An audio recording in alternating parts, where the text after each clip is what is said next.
दी है, उनको याद किया। उसी तरह कांग्रेस ने उनको हमेशा बेइज्जती की और उनको हमेशा बोलने की या मुख्तलिफ तरीकों से उनकी बेइज्जती करने की उन्होंने हमेशा कोशिश की है। आज हद है कि कांग्रेस आज 18 तारीख से भीमराव बाबा अम्बेडकर जी को याद कर रही है। ये वही कांग्रेस है जिन कांग्रेस ने कोई कसर नहीं छोड़ी है उनको बेइज्जत करने की या उनको नीचा जी की बरसी नहीं है।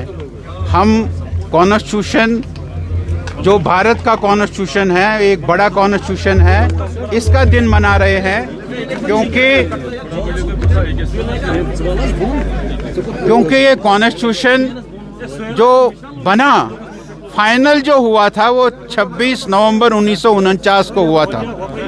इसलिए हमारे मोदी जी ने उसको संविधान दिवस के रूप में 26 नवंबर को मनाया। पिछले दिन हमने सब जगह 26 नवंबर मनाया है।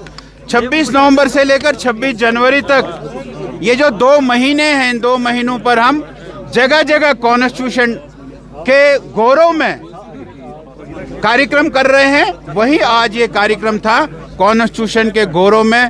कॉन्स्टिट्यूशन को आगे बढ़ाने के लिए भारत का कॉन्स्टिट्यूशन सबसे श्रेष्ठ कॉन्स्टिट्यूशन है, सबसे बड़ा कॉन्स्टिट्यूशन है और इसको ड्राफ्ट करने में बाबा साहब भीमराव अंबेडकर की जी 11 महीने की तपस्या है और उसको याद करते हुए बाबा साहब भीमराव अंबेडकर को और बाबा साहब भीमराव अंबेडकर को कांग्रेस ने कैसे दुत्कारा उसको बताने के लिए ये कार्यक्रम हमने रखा।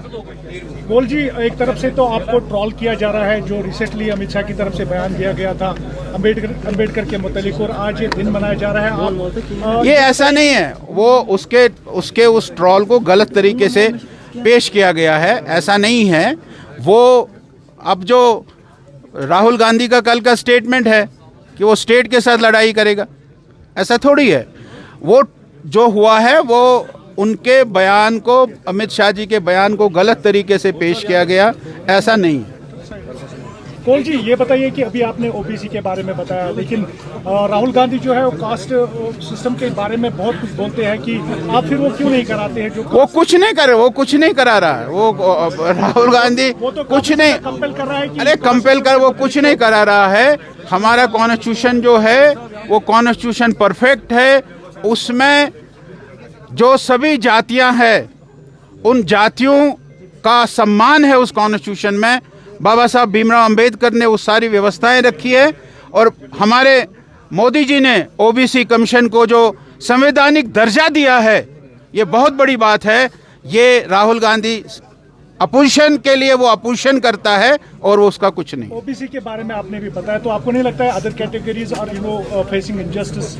नो कैटेगरीज ओबीसी के लिए और अदर कैटेगरीज के लिए रखा है। अरे ओबीसी कैटेगरी के लिए खास कोई जनरल कैटेगरी का कोई, जो सारे देश भर में है वो जम्मू कश्मीर में भी इनजस्टिस नहीं हो रहा है जनरल कैटेगरी के साथ। जो होगा उसको की है, हमारे चीफ मिनिस्टर साहब ने बनाई है कोई कमेटी, सब कमेटी, वो देखेगी कहाँ इनजस्टिस हो रहा है।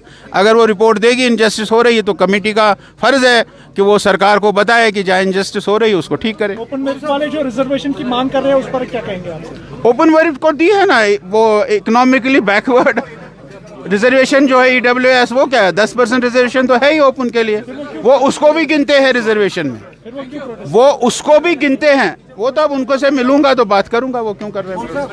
सरकार को अभी भी लोगों के काम नहीं हो रहे। बीजेपी अपोजिशन में और अपोजिशन कहीं भी नजर नहीं। अपोजिशन अपना काम कर रही है।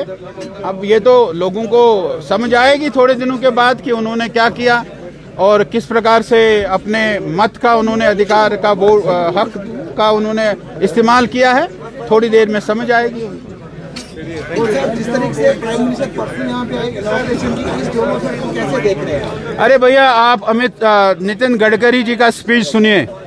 नितिन गडकरी के स्पीच के बाद जो जम्मू कश्मीर में हुआ है, 50,000 करोड़ के इंफ्रास्ट्रक्चर के प्रोजेक्ट्स जम्मू कश्मीर में बन रहे हैं। 4 कॉरिडोर बन रहे हैं, 4 कॉरिडोर बन रहे हैं। हमारा कश्मीर में जो है वो रिंग रोड बन रहा है, जम्मू में रिंग रोड बन रहा है, एक्सप्रेस वेज बन रही है, रेलवे आ रही है। इससे बड़ा इंफ्रास्ट्रक्चर में कुछ नहीं किया जा सकता है। इतना बड़ा इंफ्रास्ट्रक्चर जम्मू कश्मीर में हमारी सरकार नितिन गडकरी जी के माध्यम से हो रहा है, ये बहुत बड़ी बात है। देश के मुख्तलिफ हिस्सों में जब 8% रिजर्वेशन आई तो इससे पहले कोई सेंसस नहीं किया गया था, वो करना चाहिए। नहीं, ऐसा नहीं है। यहाँ ओएससी कहते थे इनको, ये जो ओबीसी वाले थे इनको ओएससी कहते थे, अदर सोशल कास्ट कहते थे, और 2% रिजर्वेशन थी। हमने 4% रिजर्वेशन दी। अब कमीशन ने इनको 8% रिजर्वेशन दी। भारतीय जनता पार्टी ने 8% रिजर्वेशन नहीं दी। कमीशन बना था, कमीशन ने इनको 8% रिजर्वेशन दिए। ये कोई भारतीय जनता पार्टी ने 8% रिजर्वेशन दी, ऐसा नहीं है।